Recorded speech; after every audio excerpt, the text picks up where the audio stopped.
ஓம் சாந்தி.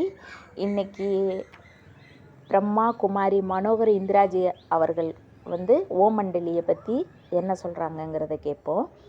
பாபாவின் கட்டளைப்படி நானும் மற்ற சகோதரிகளும் ரத்னாஜியின் வீட்டிற்கு சென்றோம்.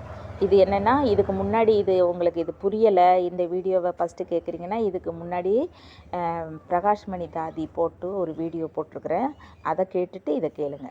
அந்த வீடு பெரிய அரண்மனை போல இருந்தது. உள்ளே அந்த பெரியவர் எங்களை எதிர்பார்த்து காத்திருந்தவரை போல வெளிவாசலை பார்த்தவண்ணம் அமர்ந்திருந்தார். நாங்கள் அவர் அருகில் சென்றதும் எங்களை சுட்டெரித்து விடுவதைப் போல பார்த்தார். அவரது கண்கள் கோபத்தால் சிவந்து காணப்பட்டன. அவர் எங்களை எதுவும் விசாரிக்கவில்லை.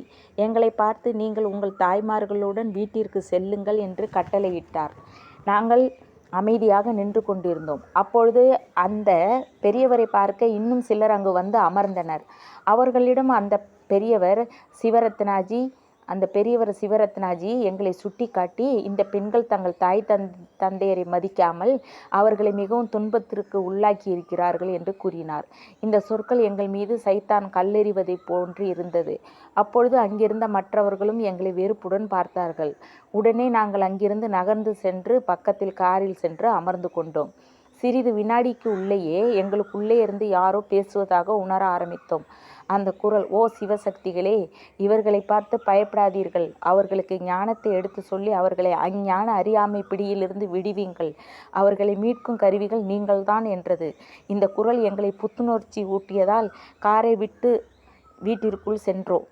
உள்ளே நுழைந்ததும் நான் சிவரத்னாஜியிடம் பேச வேண்டும் என்றேன். அதற்கு அந்த பெரியவர், நீங்கள் என்ன பேசப் போகிறீர்கள் என்று அலட்சியமாக பார்த்தார். எனினும் நான், பாபாஜி, நீங்கள் எங்கே எங்களை அனுப்புகிறீர்கள் தெரியுமா? நாங்கள் ஓம் மண்டலியில் எத்தகைய வாழ்க்கை வாழ்ந்து கொண்டிருக்கிறோம் என்பதை நீங்கள் அறிந்து கொள்ள வேண்டும் என்பதே எங்கள் விருப்பம். நாங்கள் எங்கள் வீட்டிற்கு திரும்பி செல்ல மறுப்பது எதற்காக? எங்களுக்கு பொன்னாவரங்கள் மீதோ இன்றைய உலக சௌபாக்கியங்கள் மீதோ எந்தவித இச்சையும் இல்லை. நாங்கள் விரும்புவதெல்லாம் புனிதமான தெய்வீக வாழ்க்கை ஒன்றுதான். எங்கள் உறவினர்களோ நாங்கள் சத்சங்கம் செல்வதை விரும்புவதில்லை. ஆன்மீகத்தின் கருவூலமாய் இருக்கின்ற தூய்மையை கடைபிடிப்பதால் இவர்கள் தடையாக இருக்கின்றார்கள். எங்களது உன்னத லட்சியங்களை ஊக்குவிப்பதற்கு பதிலாக எங்களது முயற்சிகளை கைவிடுமாறு துன்புறுத்துகிறார்கள். பாபாஜி, நாங்கள் இவர்களோடு இப்பொழுது வீட்டுக்கு சென்றால் இதற்காக எங்களை இரக்கமென்று அடிப்பார்கள். வீட்டில் உள்ள மற்ற பெரியவர்களும் இவர்களோடு சேர்ந்து கொள்வார்கள். இம்மாதிரி இதற்கு முன் அநேக தடவைகள் நடந்திருக்கின்றது. இவ்விதமாக நாங்கள் இவர்கள் பிடியில் சிக்கி பரிதவிக்க நீங்கள் காரணமாக போவதில் உங்களுக்கு சம்மதம்தானா? உங்களுக்கு நாங்கள் என்ன தீங்கு செய்தோம்? இவர்கள் வீட்டிலே எங்களுக்கு விருப்பமில்லாத அசுத்தமான உணவை உண்ணுமாறு வற்புறுத்துகிறார்கள். வலுக்கட்டாயமாக ஆபாச சினிமா பார்க்க இட்டு செல்கின்றார்கள். இன்னும் எங்கள் மனதை கரைப்படுத்த என்னவெல்லாம் செய்ய வேண்டுமோ அவற்றையெல்லாம் கூச்சமின்றி செய்கிறார்கள். வீட்டில் தனியாக அமர்ந்து தியானம் செய்தால் பின்னால் இருந்து இடித்து தள்ளுகிறார்கள். தலைமுடியை பிடித்து இழுக்கிறார்கள். இது போன்ற கொடுமைகளை தயங்காமல் செய்கிறார்கள் என்றேன். எல்லாவற்றையும் கவனமாக கேட்டுக்கொண்டிருந்த அந்த பெரியவர் எங்களை பார்த்து, சரி, நீங்கள் திருமணம் செய்து கொள்ள மறுக்கிறீர்களாமே, உண்மைதானா என்று கேட்டார்.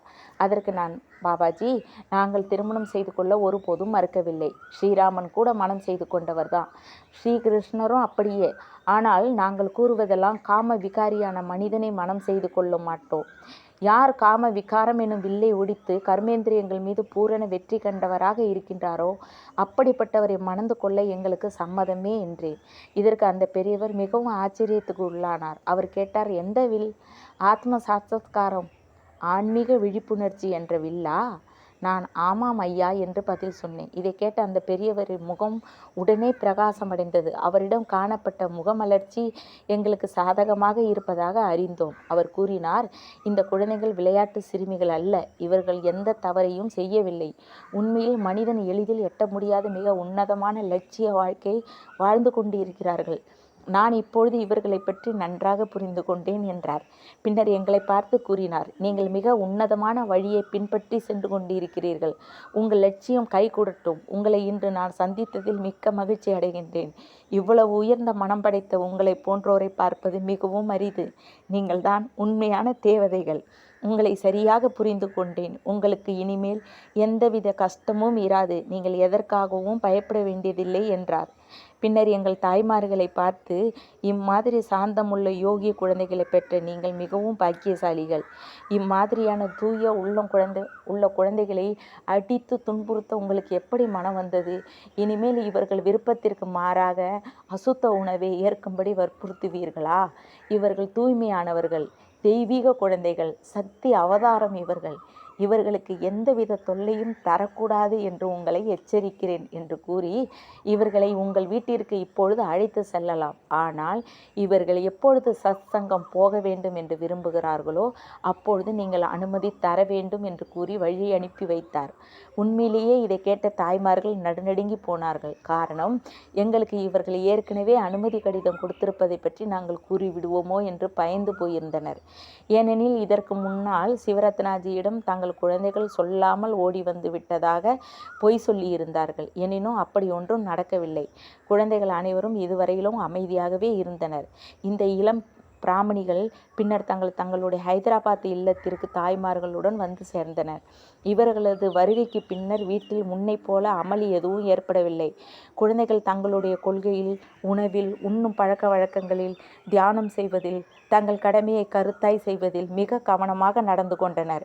யாரும் இவர்கள் மீது எந்த குறையும் சொல்ல இடமளிக்கவில்லை. இதனால் குடும்பத்தாரிடம் இவர்கள் மதிப்பு உயர்ந்தது.